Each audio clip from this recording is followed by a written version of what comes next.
Hello dear, हमारे channel में आपका बहुत बहुत स्वागत है। तो आज हम आपको बताने जा रहे हैं भौतिक विज्ञान से संबंधित पाठ्य योजना, जिसका प्रकरण रहेगा प्रकाश का परावर्तन। तो आइए स्टार्ट करते हैं।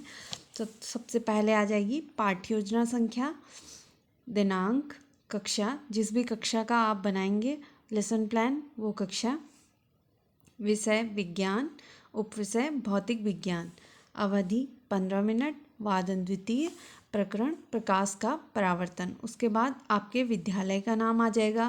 फिर आ जाएंगे सामान्य उद्देश्य, विद्यार्थियों में वैज्ञानिक दृष्टिकोण विकसित करना, छात्रों को वैज्ञानिक तथ्यों से अवगत कराना, छात्रों में तर्क शक्ति, चिंतन शक्ति एवं कल्पना शक्ति का विकास करना, छात्रों में विज्ञान के प्रति रुचि उत्पन्न करना, छात्रों को दैनिक जीवन में विज्ञान की उपयोगिता से अवगत कराना।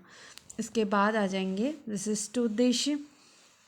देख सकते हैं, सबसे पहला ज्ञानात्मक, छात्र छात्राएं प्रकाश के परावर्तन को परिभाषित कर सकेंगे।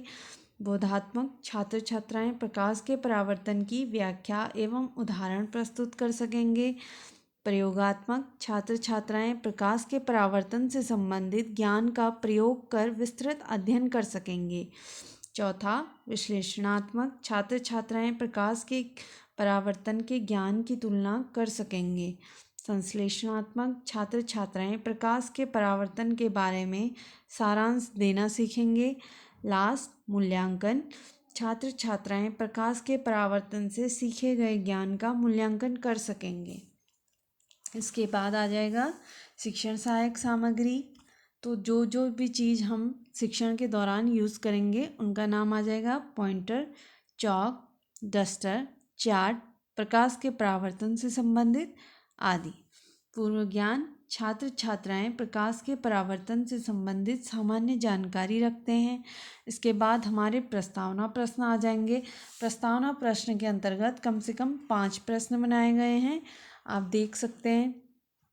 इसके अंतर्गत पहला प्रश्न आ जाएगा, सूर्य की अनुपस्थिति में हमारे चारों ओर क्या हो जाता है? तो छात्र उत्तर करेंगे अंधेरा। सेकंड प्रश्न, अंधेरे को लेकर, अंधेरा होने पर हम क्या करते हैं? तो उत्तर मिलेगा टॉर्च, मोमबत्ती आदि जलाते हैं। तीसरा प्रश्न, टॉर्च मोमबत्ती जलाने से क्या होता है? तो उत्तर मिलेगा प्रकाश या उजाला आ जाता है। फोर्थ क्वेश्चन, प्रकाश संबंधी घटनाओं के नाम बताइए। तो बच्चे आंसर करेंगे परावर्तन, अपवर्तन, प्रकीर्णन आदि। तो हमारा लास्ट क्वेश्चन रहेगा, प्रकाश के परावर्तन से आप क्या समझते हैं?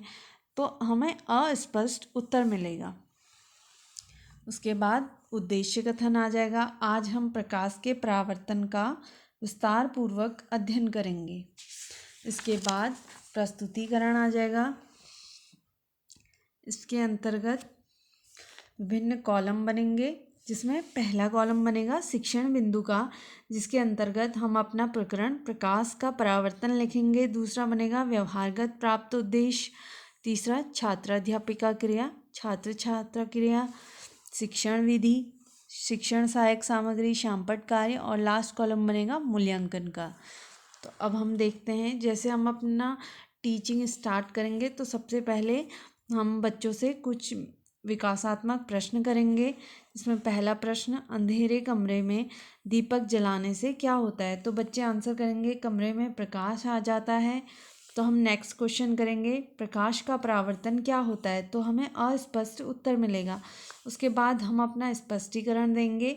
उससे पहले हम व्यवहारगत प्राप्त उद्देश्य में छात्र छात्राएं प्रकाश के परावर्तन के बारे में ज्ञान अर्जित कर सकेंगे। अब हम अपना टॉपिक स्टार्ट करेंगे, जिसके अंतर्गत जब प्रकाश किरण सीधी रेखा में गति करती हुई किसी चमकदार सतह से टकराकर पुनः उसी माध्यम में लौट जाती है, प्रकाश का परावर्तन कहलाता है। किसी भी माध्यम या स्रोत से सतह की ओर आने वाली किरण आपतित किरण कहलाती है। सतह से टकराकर वापस लौटने वाली किरण परावर्तित किरण, व जहाँ पर दोनों किरणें मिलती हैं उस बिंदु को केंद्र मानकर सतह के लंबवत रेखा को अभिलंब कहते हैं।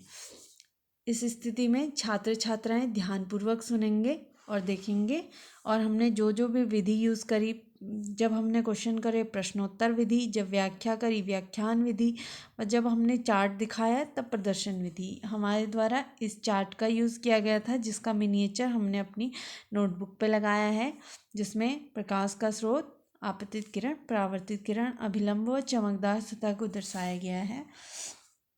उसके बाद हम बच्चों से क्वेश्चन करेंगे, सतह से टकराकर पुनः उसी माध्यम में लौटने वाली किरण को क्या कहते हैं? तो हमें आंसर मिलेगा, सतह से टकराकर लौटने वाली किरण परावर्तित किरण कहलाती है। उसके बाद हम अपना टॉपिक कंटिन्यू रखेंगे, प्रकाश के परावर्तन के नियम।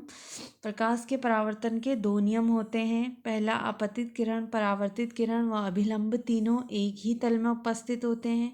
दूसरा, आपतन कोण का मान सदैव परावर्तन कोण के मान के बराबर होता है, कोण I = कोण R। उसके बाद हम बच्चों से फिर से एक क्वेश्चन करेंगे, प्रकाश के परावर्तन संबंधी कितने नियम होते हैं? तो हमें आंसर मिलेगा, प्रकाश के परावर्तन संबंधी 2 नियम होते हैं। इस दरम्यान हमने प्रश्नोत्तर विधि का प्रयोग किया। और हम अपना श्यामपट्ट कार्य करेंगे। मैं आपको श्यामपट्ट कार्य दिखाती हूँ। तो श्यामपट्ट पे हम प्रकाश के परावर्तन के नियम लिखेंगे, जिसमें पहला नियम, आपतित किरण, परावर्तित किरण व अभिलंब तीनों एक ही तल में उपस्थित होते हैं। और दूसरा, कोण I = कोण R। उसके बाद हम बच्चों को सारांश देंगे, किसी स्रोत से आपतित किरण का सतह से टकराकर पुनः उसी माध्यम में लौट जाना प्रकाश का परावर्तन कहलाता है। प्रकाश के परावर्तन के 2 नियम होते हैं। उसके बाद हम अपने व्यवहारगत प्राप्त उद्देश्य में छात्र छात्राएं सीखे गए ज्ञान का प्रयोग कर सकेंगे। उसके बाद हम बच्चों से कुछ मूल्यांकन प्रश्न करेंगे। प्रकाश के परावर्तन के नियमों को समझाइए। दूसरा प्रश्न, आपतित किरण किसे कहते हैं? उसके बाद छात्राध्यापक या छात्राध्यापिका द्वारा लिखित और निरीक्षण कार्य किया जाएगा। छात्राध्यापिका विद्यार्थियों को श्यामपट्ट पर लिखित कार्य को अपनी पुस्तिका में लिखने का निर्देश देती है और स्वयं घूम घूम कर निरीक्षण करती है। उसके बाद पुनरावृत्ति प्रश्न आ जाएंगे। प्रकाश के परावर्तन की परिभाषा बताइए। दूसरा, प्रकाश के परावर्तन के कितने नियम होते हैं? आप चाहें तो पुनरावृत्ति प्रश्न अधिक भी रख सकते हैं, मतलब 3 या 4, जितना आप चाहें। उसके बाद बच्चों को गृह कार्य दिया जाएगा, जो 3 फॉर्म में, दीर्घ उत्तरीय, लघु उत्तरीय और अति लघु उत्तरीय के फॉर्म में होगा। दीर्घ उत्तरीय में प्रकाश के परावर्तन को विस्तार पूर्वक समझाइए। लघु उत्तरीय, प्रकाश के परावर्तन के कितने नियम हैं? दूसरा, प्रकाश के परावर्तन का दूसरा नियम क्या है? अति लघु उत्तरीय में आ जाएगा, प्रकाश का परावर्तन ... सतह से होता है। और सेकंड, प्रकाश ... रेखा में गमन करता है। उसके बाद ये हमारे टीचर्स द्वारा हमें कमेंट्स दिए गए हैं। आई होप कि आपको मेरे लेसन प्लान अच्छे लग रहे हैं। अगर आपको पसंद हैं तो प्लीज़ लाइक करिए और हमारे चैनल को सब्सक्राइब करिए। Thank you.